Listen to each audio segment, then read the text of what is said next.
ایک ہے شیخ کہ ایک بندہ سیٹ ہے، کیریئر میں سیٹ ہے، ہر چیز میں ہے، اچھا اسٹوڈنٹ ہے اور اچھی یونیورسٹی سے پڑھ رہا ہے، لیکن وہ جو پرسنل سنز ہیں، جو گناہ ہیں، وہ کر کے یعنی توبہ بھی کی، پھر دوبارہ ہو گیا، تو وہ لوگ یہاں تک کہتے ہیں کہ جی ہمارا نا اب نماز بھی پڑھنے کا دل نہیں کرتا، کیونکہ ان الصلاۃ تنہی عن الفحشاء والمنکر، تو وہ کہتے ہیں کہ اب ہمیں نا نماز پڑھ کے بھی ریگریٹ ہوتا ہے کہ یار ٹھیک ہے پڑھ تو لی، لیکن کون سا چھوٹ جانا اس سے گناہ، اللہ معاف کرے، ایسی سوچ آتی ہے کہ جب میں نے دوبارہ اسی گناہ میں چلے جانا ہے تو پھر اس کا بھی کیا فائدہ. تو یہ تو میرے خیال بہت بڑا وسوسہ ہے کہ ایک وہ اچھی چیز کر ہی رہے ہیں، شیطان اس سے بھی ہٹا رہا ہے. اس پہ میں چاہوں گا ضرور آپ تبصرہ کریں. اس دیکھیں جی، بات یہ ہے کہ دو دشمن ہمارے ساتھ لگے ہوئے ہیں. ایک دشمن ہے جو اندر ہے انسان کے، صحیح، وہ ہے انسان کا نفس.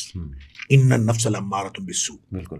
جو نفس ہے وہ ہمیشہ آدمی کو گناہ کی طرف لے کے جاتا ہے، برائی کی طرف لے کے جاتا ہے. صحیح، الا ما رحم ربی، بے شک. سوائے اس نفس کے جس کے اوپر اللہ کی رحمت سبحان ہوتی ہے. اچھا، باقی تو لے کے جاتے ہیں. دوسرا دشمن ہے شیطان، اور شیطان اس قدر خطرناک دشمن ہے نظر بھی نہیں آتا، اور وہاں داخل ہو جاتا ہے جہاں ہوا داخل ہو جاتی ہے. اور نبی کریم صلی اللہ علیہ وسلم نے فرمایا ان الشیطان یجری من الانسان مجری الدم، جس طرح خون انسان کے اندر گردش کرتا ہے اس طرح شیطان انسان کے اندر گردش کرتا ہے.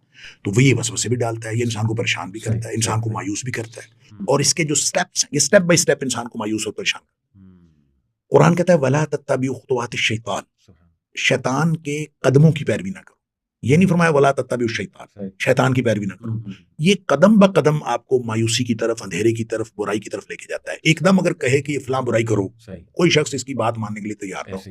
اس کو سٹیپ بائی سٹیپ لے کے جاتا ہے. جو پہلا سٹیپ بتاتا ہے تو انسان اس کو جائز سمجھ رہا ہوتا ہے، یا کم از کم اس کو بہت ہی چھوٹا گناہ سمجھ رہا ہوتا ہے کہ اس میں کرنے سے کوئی حرج نہیں. تو سٹارٹ اسی سے ہوتا ہے کہ کوئی حرج نہیں. اور جب ہمارا نوجوان اس میں پڑتا ہے کہ کوئی حرج نہیں، تو پھر اگلا سٹیپ اس میں بھی کوئی حرج نہیں، پھر اس کا اگلا سٹیپ پھر اس میں بھی کوئی حرج نہیں. یہ برائی کی طرف پھسلن ہے، برائی کی طرف اترائی ہے، اس کی طرف پھسلن ہے. آرام سے انسان پھسلتا چلا جاتا ہے، اور جو نیکی ہے اس کی طرف چڑھائی ہے، اور اس کی طرف بڑی مشکل سے جانا پڑتا ہے، اور مشکل لگتی ہے، محنت لگتی ہے.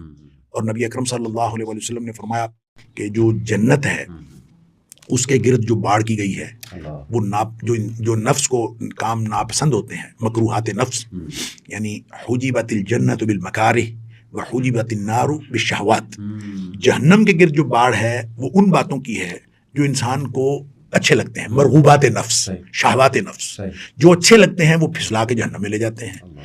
جو محنت کر کے جو اچھے نہیں لگتے، کتنا مشکل ہے آپ فجر کے وقت سردیاں ہوں اور فجر کے وقت نماز کے لیے اٹھنا ہو، اور ٹھنڈے پانی سے وضو کرنا ہو، سردی میں باہر نکلنا ہو، مشکل لگتا ہے. تو مشکل کام جو ہیں یہ سارے جنت کی طرف لے جانے والے ہیں، جو نفس کو اچھے نہیں لگتے. لہٰذا یہ جو میں اس لیے عرض کرتا ہوں، یہ اوپر چڑھائی ہے اور گناہ کی طرف اترائی ہے. لہٰذا تھوڑا سا انسان اپنے نفس کو ڈھیلا چھوڑے تو یہ گناہ کی طرف چلا